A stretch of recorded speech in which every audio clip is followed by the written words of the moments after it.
Hi everyone, we've had a really great question about choice. I'll read it out. My therapist said that going down the rabbit hole of emotional suffering is a choice. It was said that we have a choice when we notice the unhelpful conditioned pattern kick in, and we can access more supportive inner patterns within us. But I recall you saying that we don't have a choice. I'm confused and don't know what to trust anyway. Or is my mind using doubt as another destructive tool? Yeah, it's a great question. And it's one where the therapist is absolutely right, and where that can lead to a freedom and a spaciousness that we might never have known before. And equally, it's one where those words, you have a choice about what you think, can increase our confusion. And so let's try and unpick it a little bit and see what's what. Because really, I think it's helpful to see that ultimately there is no choice. There's no choosing self ever. And that can look like, well, I'm just this passive leaf floating around on the ocean. I'm just a recipient of all of this. I have nothing. But when we're seeing something different, we're seeing that the whole idea of self, of what I am, of what others are, of what reality is is the result of the accumulation of beliefs and ideas and concepts that exist unquestioned. And out of that unquestioned conditioning, this program, all behavior emerges. And it looks like, the thing is, there's a mind that says, I'm the chooser. But really, that's an after event. That commentary, I chose that, is an after event. The choice is determined by whatever's being believed. Would you like tea or coffee? The mind looks like it's choosing. Oh, I'm choosing tea. But actually, that preference for tea in that moment is dictated way, way back, isn't it? It's and there was never any choice about what was learned about tea or coffee, how taste developed, how preferences developed. They just happened right from conception, we could say. Everything that's been inherited, everything that's been learned, it's all led up to that moment of, I'll have tea. And the mind says, I chose tea, but I no. The mind, or that choosing self, is only an after event commentary on a unquestioned conditioned system of behavior. So this is interesting, because what we're getting into now is seeing that suggestions come in that will make sense or not to the system. If they make sense, they'll be acted on. If they don't, they won't be. So a therapist saying you can choose to not go down that rabbit hole of rumination. If that makes sense to the system, that could be acted on. If that chimes with a a belief that, or if it chimes with an experience of dropping unhelpful thoughts, dropping self-damaging thoughts, then it creates further evidence of that possibility.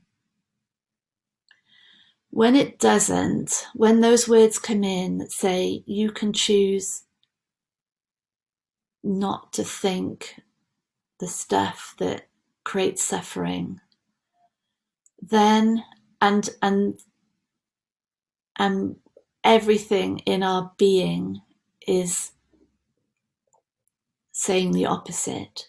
So our whole experience, our whole life maybe is a ongoing rumination of my sense of lack, or my inadequacy, or my worthlessness, or my alienation from the world, or my fears, or my shame, or my desperation.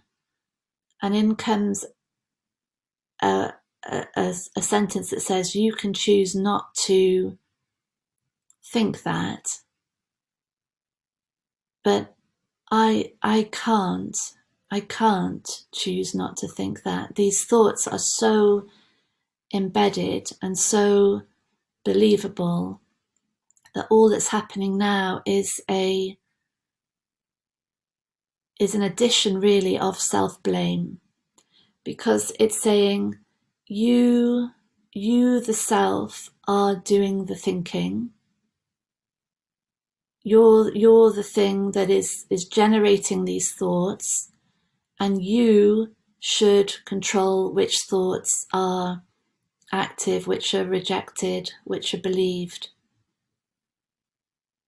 And in this whole unquestioned system of what I am, where I believe myself to be all these things, so inadequate and worthless and troubled, in comes this other thing, and I shouldn't think that.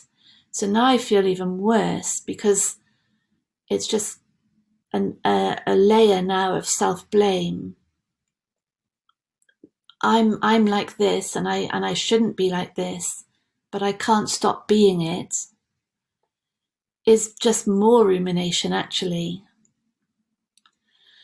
So the skill of a therapist, and great, hopefully, that the therapist that this listener is working with has that realization that everything is a program running, including the idea of a controlling self. So this, everything about the self is what's being believed, and there was never any choice at any stage about what was believed about the self. And this is it's very subtle, but hopefully we can see this, the choice of what to believe has to come from within that same system. So if I'm choosing whether to believe a thought that I'm inadequate or not, the only possibility is that that choice is being made from within the conditioned, learned system, because it looks like that thought, the learning is that thought's not helpful, not true. Do you see that? It's for all from the same system. So a conversation with our therapist about choice is really rich. Conversation about learning, about how this whole idea of self and reality is constructed, is powerful, because what that does is takes us out of the system in a way. It takes the viewpoint, instead of the viewpoint being me, this separate entity that should be in control of all of this, that should always be feeling good, that should be successful, that should be have these sorts of relationships. That's a whole idea. It's a whole construct, isn't it? A concept of me and reality. But what's and within that, we're just within a cage, trying to find freedom within what's happening in the cage, isn't it? It's like digging out of prison and pitching up just in another cell. There's no freedom in it because it's all a construct of belief. But what we're doing in this conversation is looking at the whole of that conditioning, which includes the self, and seeing all of it, everything that makes up this perception of me and perception of the world has been learned. Nothing is true in it. There's no objective reality there. And then something magical happens, because then it becomes quite a beautiful thing. It becomes this this beautiful program, really, that couldn't have been any other way, that just arose because of unquestioned drawing in, assimilation of what authorities were saying, like our parents, our teachers, our peers, the media, everything around us, are just like this sponge, drawing it all in, drawing in, what am I? What is the world? How do I succeed? How do I be loved? How do I not embarrass myself? How do I survive? Drawn in all this information that becomes solidified as belief. And within it, no freedom. Seeing the whole of it as just a whole conditioned idea of self and reality is infinitely powerful. And because from that space of it's still, we're out of it. There's a stillness, there's a witnessing and observation, and there will be beliefs around the edges that are ready to fall away because they are so at odds with that stillness that we are starting to know ourselves to be. Naff expression, but that's the low-hanging fruit, isn't it? It does just jars so much with this space of stillness and wholeness that starts to fall away. And then increasingly, the stillness, our being, this essence of our being, which is this witnessing space, that becomes the constant. The listener said, I don't know what to believe anymore. Of course we don't. Of course we don't. How can we know what's true within that system? But when we come out where nothing's true, then things that just don't resonate anymore fall away.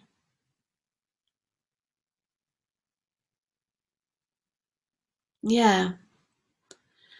It can only be that way. And it seems to me that as for us as therapists and coaches and parents and teachers and leaders and bosses, the onus is for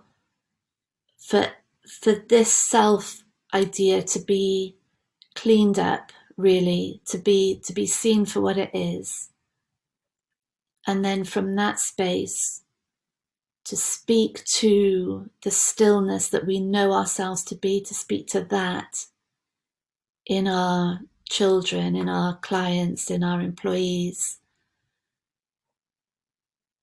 We're speaking to ourselves, and we're speaking from a place beyond belief, beyond this confusion of what's true and I'm in control and I should be different, I should be better. We're moving so far out of that that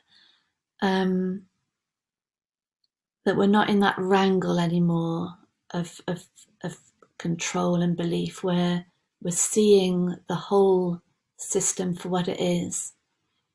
And that's the powerful healing space where change happens, and where really there's a guarantee that of not adding more belief into the confusion, not adding more shoulds and more ideals of how we should be, and more pressure and more stress. There's the seeing that the pressure and stress is contained in the beliefs of what I am and of what I need to be okay. We come out of it and see can't be any other way, this system. And then it's honored. It's recognized for what it is. All these thoughts that are buzzing around finally settle, have their home. And in having their home, they move on. It's when they're protested against, gripped onto, resisted. That's energizing the whole system. That's energizing all of these confusions.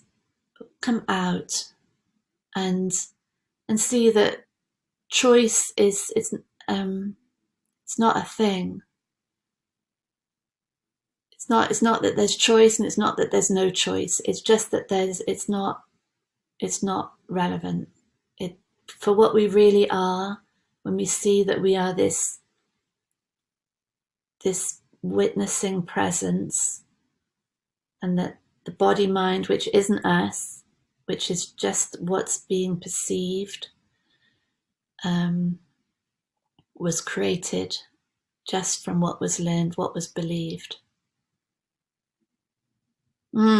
Yeah, thank you so much for that question. So much love to you all. Bye.